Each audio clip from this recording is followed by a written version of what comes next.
Hello, new interns. We are back, and today we are going to be talking with Chloe Dionisio. And Chloe is actually a marketing intern for Creative Circle, but that's all I'm going to say for now because everything about how she got the role and what she does in it is going to be revealed pretty soon by her.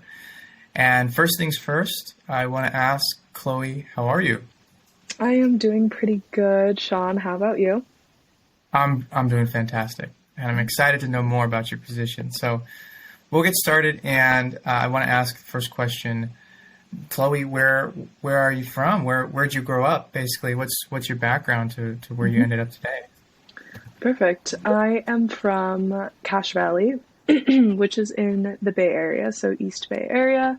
I've really Okay. grown up here my entire life.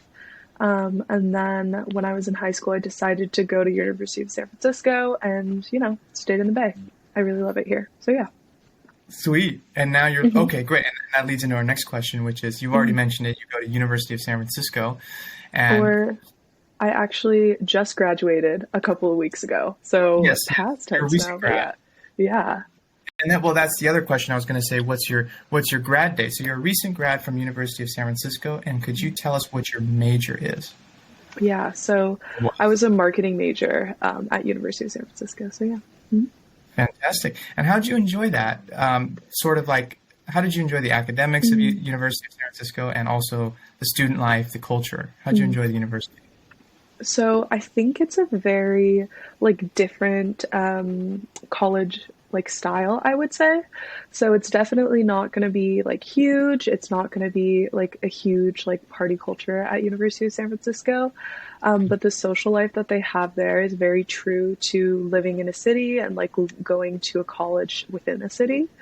I really enjoyed University of San Francisco because of how small it was. I was really able to speak to my professors. They all knew me by name. My class size have always been super super small, and I really loved that aspect of it. And yeah, I think that that's one of the things that I really love about University of San Francisco, and then also just its location. Oh, For yeah. me, yeah, I love living in San Francisco, and also just for the business opportunities that it has. It has such a close connection to the tech industry if you want to get into that, or if you want to work in a specific San Francisco fields. It's really helpful to just be close to it and close to that sort of energy. And then Mhm. I guess on the professor side, a lot of my business professors work very closely in the industry. So you have a lot of networking connections that you might have not had at a different school. So yeah. Sure. hmm Yeah. And to top it all off, I know you mentioned location already, but I mean, the actual campus itself is hmm seriously beautiful, being all the way Yeah. up there. And I think it was rated University of San Francisco definitely in more than a few articles about the most beautiful hmm campuses in the United States. So there's that too. Yes. We love that. We But definitely love that. yeah, and I'm also wondering, in addition to that, what Chloe do you enjoy doing in your free Mm. time? What are some of your hobbies or interests, and maybe even what are some of your time wasters? Yeah. So I am hugely into entertainment, which kind of reflects within my resume. So, big into movies, big into watching TV shows. I do a lot of that in my free time, just watching a lot of TV, doing a lot of things of that nature. Mhm. And then in addition to that, I feel like I'm I have a lot of fun, creative avenues to just hobbies, I guess. So I love writing, just for fun. And then I also am super crafty, I would say. And then I'm really into cooking. So I'm a big foodie, which is a very San Francisco thing. There's a lot of great food around. I love to Yeah, eat and yeah, cook with my friends, hang out with my friends. And then I guess lastly, it would be reading. I'm a big reader too. So yeah. very cool. You do a hmm lot actually. That's definitely more than most people. I don't usually do this, but I'm gonna press you for Yeah. one, whatever you're more comfortable with. Oh, Give cool us stuff. one one of your favorite movies or one of your favorite books? Either one. I'd love to know. Oh, okay. I have a Letterboxd, which is like a book. I don't know if you know, like it's like a movie social media thing. So I think Um, right. No, it's great. It's really cool if you and your friends like movies. I think my number one right now is When Harry Met Sally, which is like it's very like classic rom-com, great okay. writing. So yeah. So you'd recommend it. Yes, I think it's a like a crowd pleaser. Like everyone loves Okay. rom-coms, and it's like high Yeah. caliber. Like yeah, Nora Ephron. So yeah. Well, that's next on my list for Oh, sure. perfect, perfect. And so, hey, thank you for sharing all of that. Hmm. I want to get into now sort of how you got your position. So if you could Hmm. start off with sharing, what your title is at this role. I've already mentioned it, but if you could reiterate Yeah. your title, who you're working for, and Hmm. roughly what is this company. Yeah.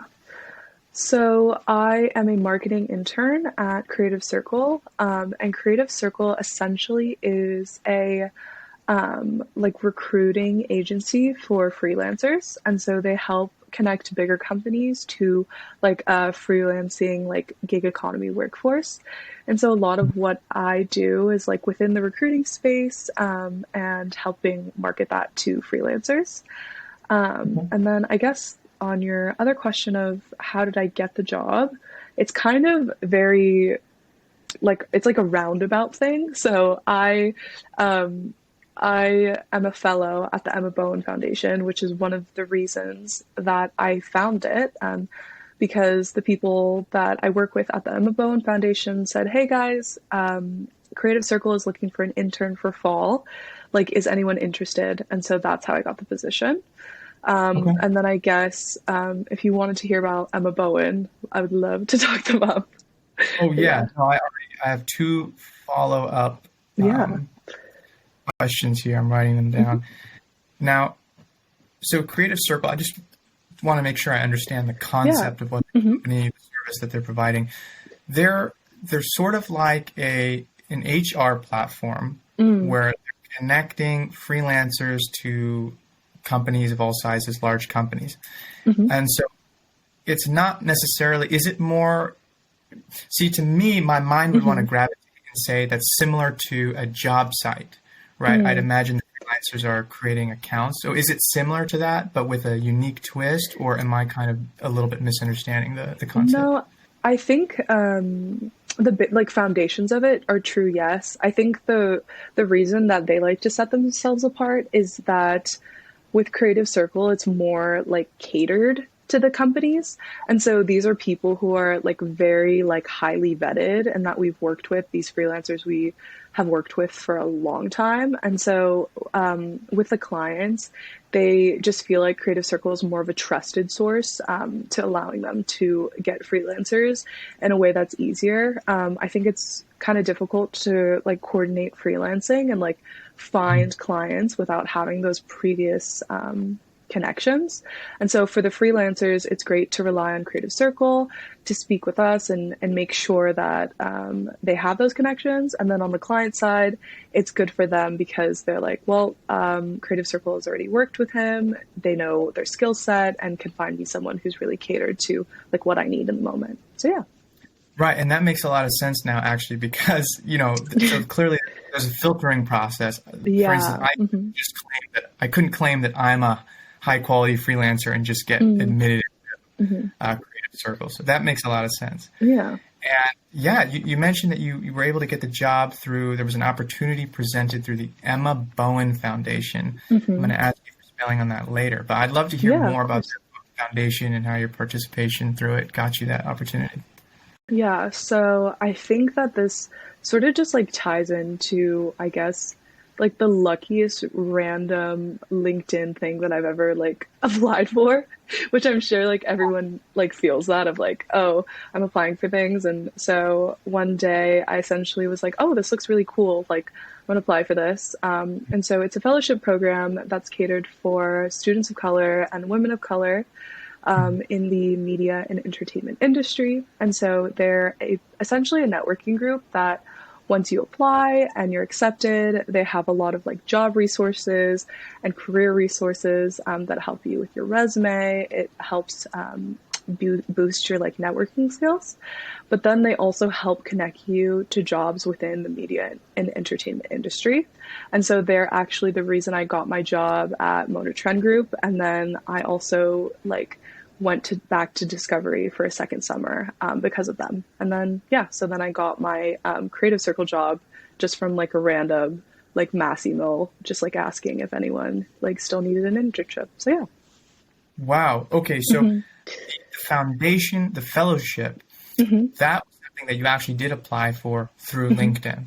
Yes. Yes. And it wasn't presented, it was presented as a fellowship, not a job in itself, right?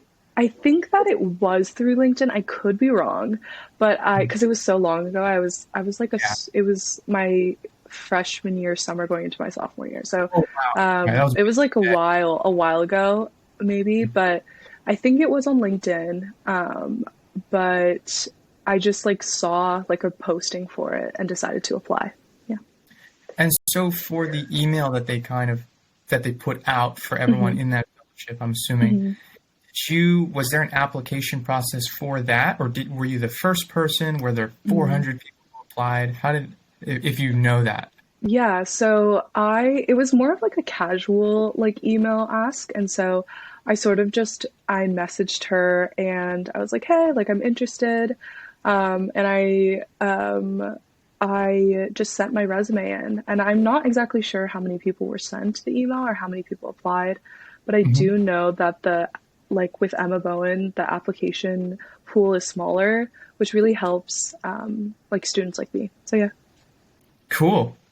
And getting more into the details of the like onboarding process, how long was it, would you say, once they helped you, essentially tell you where to apply and who to send your resume to, how long did it take for Creative Circle to get back to you? Or was it pretty immediate? Since Creative Circle is smaller, I think that it took maybe like a week for them to respond, and then, or maybe like half of a week to respond. And then I had a like call with like an initial call with a recruiter, and then I made it to the second round, and I really connected with the manager on the call. And so like pretty immediately after we talked, like she told me that I got the position. And so I think it took like maybe 2 weeks in total. Sweet. After the interview is when, after the phone screening, there was an interview, and then after that interview, you knew you had it. Yes.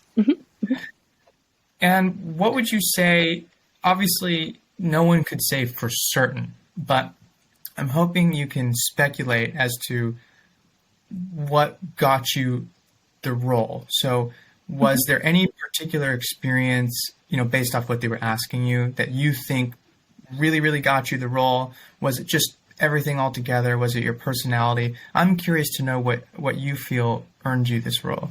Yeah, I think that coming in, I had a lot of experience, a lot of varied experience.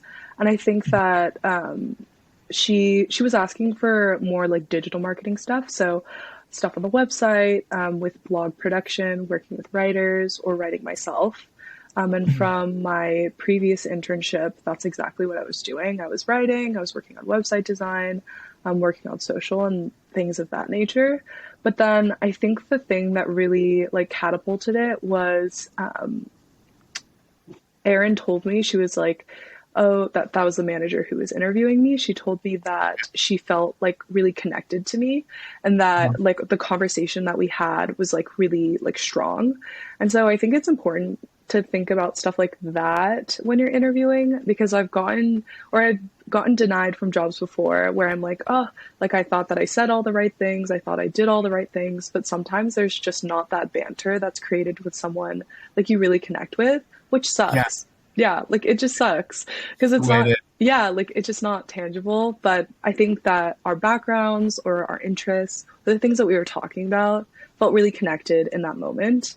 But I think that in the way that like they say no to you, you can also say no to them. Because there are some managers I've also interviewed with where I'm like, I'm not sure your working style is like what I need. Or maybe the interviewer, like, I can tell that the way that they manage people maybe isn't the way that I need to be managed. So in that way, it's like chemistry on both sides, I guess. Awesome. And I don't want to push you into a certain narrative, but it sounds like your experience is what earned you. It earned you, got you through, past all the Mm-hmm. interviews. Once you were in the interview, what really sold it or put the package together was your chemistry with the interviewer, with the Yeah. manager. It's Yeah. kind of a weird way to say it, but maybe just like the way that we were talking and the way that we connected in the interview. But I don't know. I feel like that happens sometimes. Just there's someone where I'm like, like this is hard to talk to this person, or oh, like this is going pretty easy. But I feel like it just happens and it doesn't and stuff. Yeah. Sure. Yeah, chemistry maybe isn't the best word, but But yeah. I know what you're Yeah, saying. yeah. It's great.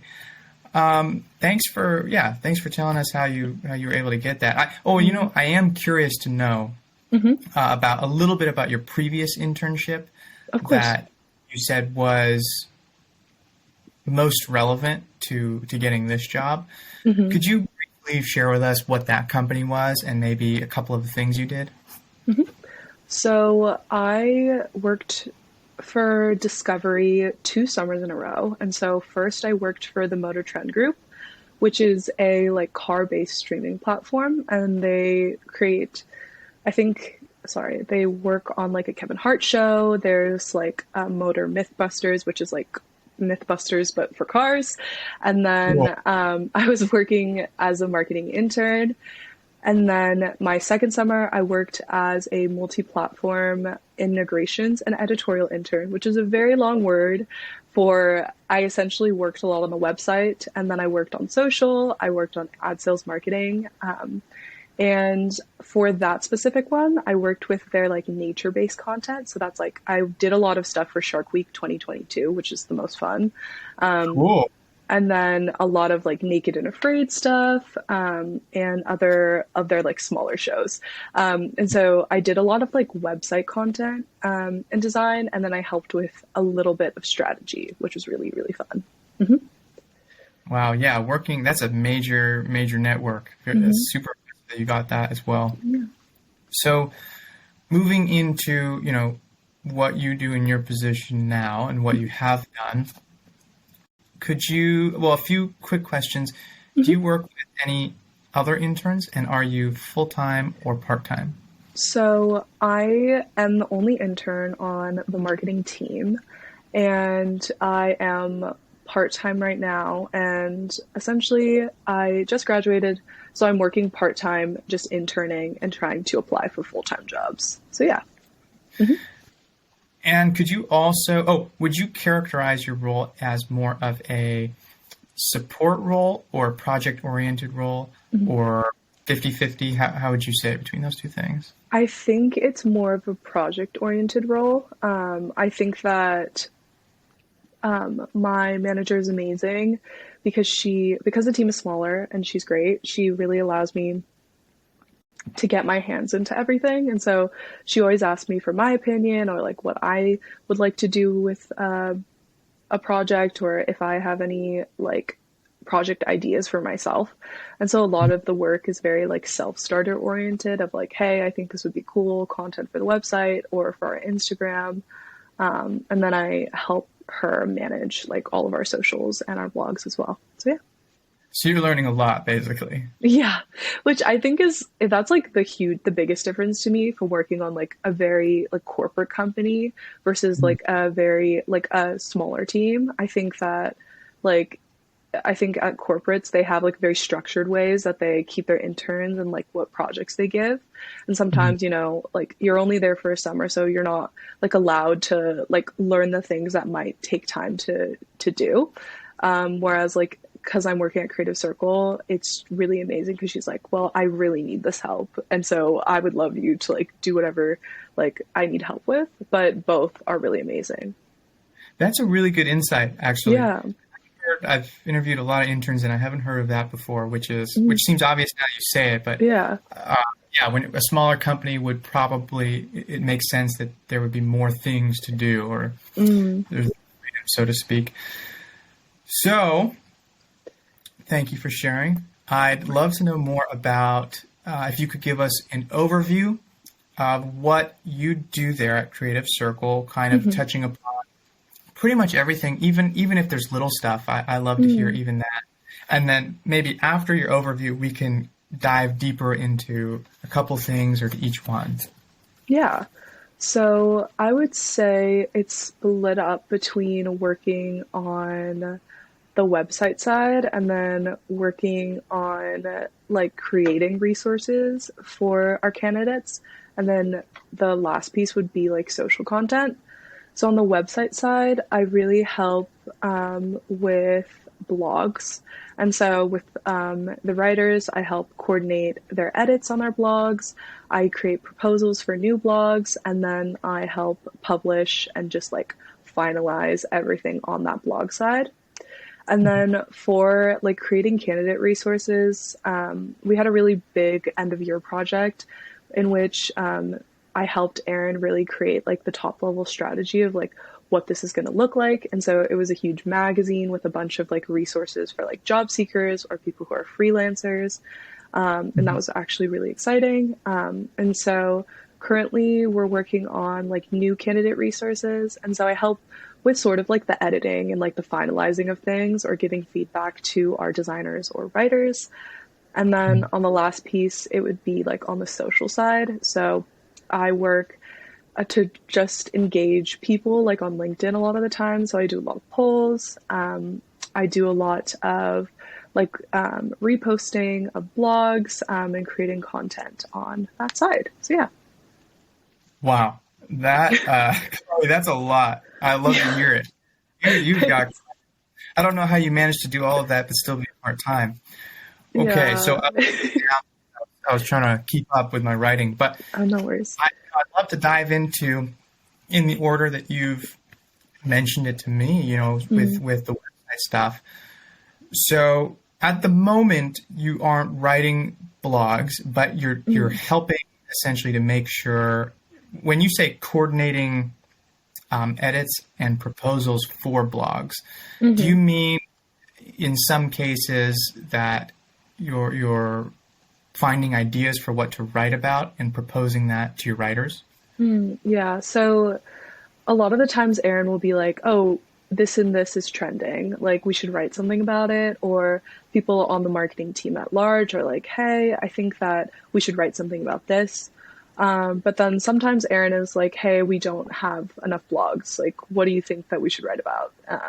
And so she'll usually give me like a brief overview of what she wants, or I'll give her a brief overview of what I want. And I'll create a proposal for a like freelancer writer. And then they'll usually have like a timeline. They'll get back to us with it. And then Erin will be like, can you do some edits on this and like put this up? And then we work together to finish the drafts and publish them. So yeah. Oh, cool. Okay. Yeah. And I didn't know, so the blogs, they are outsourced, which is what most places do. I was curious to know if there was an in-house. Yeah. And so you make sure they, at the end, once they finish, you kind of align the voice with the brand. Yeah, and I do, from time to time, I do like write some copy for the blogs, but I think a lot of it is more of like Creative Circle's voice. So, like I'm writing it through Creative Circle, but they're like smaller essays because a lot of the people who are writers are like, there's lots of research and like great stuff that they create. So yeah. Oh, God, yeah, and that's really what you're paying, right? That's the tough part. Yeah. Well, yeah, and writing in a voice for a company can be really, really difficult. I know a lot of companies now a lot of companies are opting for the kind of witty type of copy. I've sort of liked that transition. I think it's a little bit easier to write in.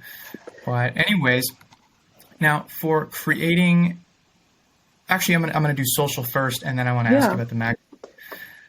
Do you enjoy working on the social, essentially looking through the comments? And I'm not familiar with polls. Sort of, what's an example of a poll that you would create for people? So, I don't know if you've seen them on LinkedIn where it's like, oh, like how it asks the question and then it's like the poll.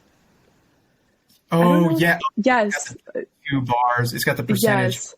Um, but essentially, for Creative Circle, they do really well because people either A, love to say what's going on in their lives or like share it out. Like, I think it's a really easy way if you're not active on LinkedIn to actually be active on LinkedIn in that way, to be like, here's my opinion about this without having to make your own post. Yeah. And so, like, and it comes up on people's pages. And so it gets a lot of engagement. And those are actually like quite successful. But we really just ask about like if there's like a trend, something trending, or if there's like a work or career advice that you'd like to give. Those are the sort of questions we ask. And then sometimes we ask like silly things and fun things. Um, and yeah. And for reposting, now Mhm. that can be tough if you're following kind of a company parameters as to what can you repost. So that's the Mhm. question I want to ask you is when you are reposting content, how do you know what to repost and when to do it, sort of Mhm. thing? I think that it's a little bit easier with Creative Circle because recruiting and like career-based content isn't as like salacious as like something else in different spaces or industries. And so I do a lot of like I'll find like articles from other like sources like Fast Company or Harvard Business School or Harvard Business. I forgot what the journal is called, HBS, but I'll find articles from them, and usually that's what we post. So we'll be reposting like freelancer content or content about freelancing or about career based things. And so I think for Creative Circle, it's a little bit easier to like keep in the lines of like, oh, this is what's brand positive and here are our brand guidelines. But I do think that it is becoming a trend of people like wanting that witty brand voice or more of like, I guess like a just like a sassy one. Like that's how I would describe it. Like honesty. So I think that with Creative Circle they really like to have that brand voice of just being like really honest and being real, which is what I think like consumers just like want to hear. Yeah, yeah, no, Hmm. definitely not. I think some companies take it a little bit too far, and they're Yeah. the ones that start like cussing, and it's like funny, Oh but it's like, wait, yeah. say that in their copy? Okay. Yeah. And for social content, Mm. have you been tasked with having to create like a social media post yet, or not yet? Yes. So I've done a few, but definitely a lot of the stuff I've written a lot of copy for our LinkedIn polls, and I'll write copy for our things on LinkedIn. I have created like one or two posts for our Instagram. I think that she posts them on Instagram. I'm not sure, but Right. I do a lot of stuff in Canva, which I feel like everyone knows Canva. And we work with designers like mostly for our Instagram posts, but sometimes when we need stuff like really quickly or really fast, I'll just do it in Canva and we'll post it if it's timely. So yeah. Cool. Is it Hmm. always scary when the upload or the submit happens after Oh, you've created? honestly terrifying. I like feel like that's like just an intern thing of just kind of freaking out when you're like, oh, I have to do this alone. Yeah. But I think that I have gotten really good about like communicating, like, hey, I'm gonna post this. Hey, like, have you taken a look at this? Hopefully, I'm good at it, but usually it's very coordinated with Erin. But I think that everyone makes mistakes, and most people know, like, if you're giving an intern a job, it's like a little bit less low stakes than Sure. like the Sure. official stuff, you know? Yeah, Yeah. And there's more oversight. So yeah, yeah. yeah. For the third thing you mentioned, essentially creating resources for candidates. Hmm. That makes sense to me because you're mentioning your type of an HR platform, a Hmm. modern. Now, you created or helped contribute to a resource magazine. Hmm. Can you do the editing for that? Can you tell me more about that project and how Hmm. you contribute to it? Yeah, I'll definitely send it over to you because it's super cool. But we, um, actually, Erin had the great idea. Before I came, she got in contact with an amazing designer and created like a whole mascot for Creative Circle. And so he's really cute and he's like all over our like magazine. And so I guess the idea sparked because I was like, oh, I think it would be really fun if we had like a Tiger Beat or like 17 magazine for our end of year report. A lot of businesses do end of year reports to be like, here's what's happening in the industry, like here's what we've observed over this year, like here are some great like insights to glean from it. And so Creative Circle's always done that. And so we just wanted to create a really like cool and exciting theme that engages audiences in a way that's not just here's an end of year report, because that maybe seems a little bit different. And so yeah, dry. So in that, I helped create the idea, and then me and Erin really brainstormed, and then we created pitches, and I like basically it was like a project management role of like, here's exactly the pieces that we need for this entire magazine, and like how are we going to get it? Which designers do we need to talk to? Which writers do we need to talk to? Where do we need to get this approved by? And then Erin really like took all of she like led it and helped me like work through it, where she led talking to the designers. She knew exactly like what content should be in there and needed to be in there, so making those huge decisions. And then I helped her a lot with just like a lot of the editing, and then I guess the first stage of like the ideation and stuff like that. And so initially, now you're telling me that actually you did a significant amount of project. It was project management and project outlining, essentially how should it look, what content should it have. But you're saying Erin, obviously she came through and helped specify more kind of what content should come in. Is that sort of? Yeah. And okay. I think like with Erin, she's like such a great manager because she has all of that industry knowledge and like she knows Creative Circle so well.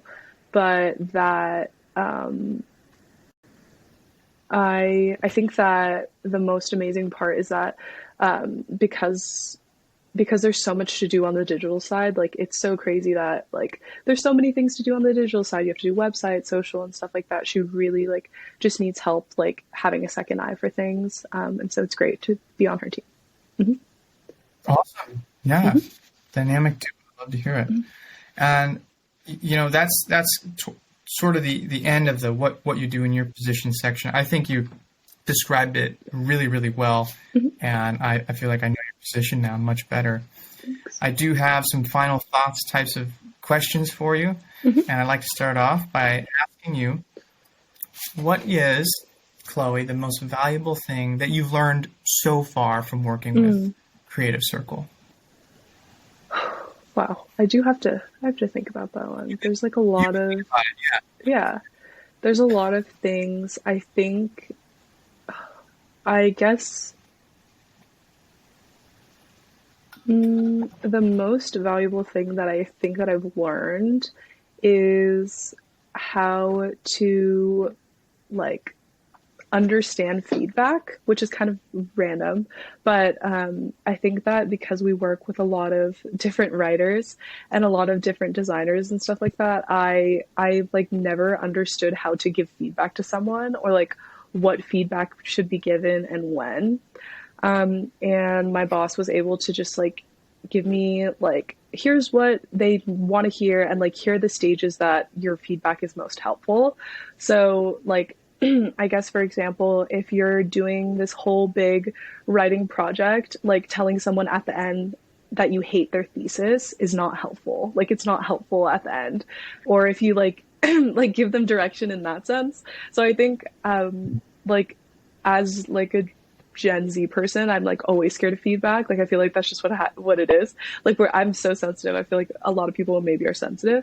And so like so like understanding like feedback, like when it's helpful to give and why it's helpful to give can help like understand your own work and what you need. So I think like moving forward, like asking for specific feedback about like, hey, like, can you give me like your ideas on like if you like this copy and if so, why not? Or like, how about this project? Like, does the foundation look good enough to work for and like move forward on this project? And then I think, like always, just making sure that you're asking for feedback, like a lot of the times, because in a lot of my internships, like I have no idea, like if I'm doing the right thing, and or I'm always scared that I'm doing the wrong thing. And so just like making sure you're like open about it and being like, hey, like, is there anything that you need me to do better? Like on your like week meetings, can be really helpful just to feel like solid in the work that you're doing and be able to move forward and be productive with it. Awesome. Yeah, Yeah. totally agree. hmm And after having been, you still are, but hmm while being in this internship, would you say that it has pushed you closer in a direction in terms of what you'd like to do in the future, in the long run? Has it gotten you closer to knowing what your career will be? hmm I think that, I don't know. I feel like it's a little, I hope that my career is a little bit dynamic of like, oh, like I'm not going to do the same thing all the time, but it definitely makes me understand more like what I don't like, which is really important. Yeah. Yeah, and what I do like and what I also need in like work environments or like what type of things I enjoy to do or things that I don't like to do. And that in that sense, it helps like shape me up and makes me a little bit smarter for when I'm like applying to things or interviewing for things. You're definitely narrowing it down. But as Yes. far as like an exact title, you're still looking for what you'd like to do. Yes, exactly. hmm Fair enough. And last question, Chloe. hmm Have any quick advice, any good genuine advice for people who are applying to similar internships or hmm internships in general? Okay. I guess my two things would be one, if you haven't already, please look into like college career resource groups like Emma Bowen Foundation. I know they have one called TW Howard. And on the tech side, my friend is a part of Grace Hopper, which is also a great one. And so those are things for students of color, for women that are out there like for you. I think one of the hardest things about going to USF is it doesn't necessarily have the biggest name recognition of like larger colleges, and it's hard to get your foot in the door at internships. And so really utilizing those connections that you have or building a network in that way could be really valuable. And Mhm. then my second one is everybody says this, and it's like kind of an annoying sort of thing to say, but work smarter, not harder. And so I know that it may like look better to be like, I'm just going to apply for like 15 internships in one day. I'm going to cold apply to them on LinkedIn. But that is definitely working harder. And so I would just make sure that you like really understand which ones you're applying to or how you're applying to them. So a lot of people I know really utilize that alumni button, or they really engage in those coffee chats of people whose internships or background they really like to do. And so a lot of the time I will talk to other people who have internships that I want to have, or they have careers that I want to have, or I'll go to the silly career like fair events at my school, and I've definitely gotten a lot of interviews from those places. And then I guess finally would be to just like pay it forward. So like I'm always open to if you have an interest in me or like what I'm doing or want to talk to me about anything. Like I'm always open to like getting coffee with someone like over Zoom or like messaging you on LinkedIn and like chatting about my experience. And so I think that like always creating those like open spaces for people is really helpful. So to like pay it forward when someone does ask you to do that, because maybe somebody will. And that's exciting too. So yeah. That's awesome, Chloe. And that was seriously, seriously great advice. Mm, I think that's going to be really helpful for everybody watching or reading. And you heard her. Feel free to reach out through LinkedIn, and if there's anything else, any other links she'd like to include, then she will do that. But as for now, Chloe, that was our final question to wrap this okay. interview up. Hmm. That was fantastic information. I really enjoyed speaking with you, and I actually did learn a lot, not just about your role, but internships in general. So I want to say thank you. Let's keep in touch. Of course. Until next time. Yeah, thank you so much.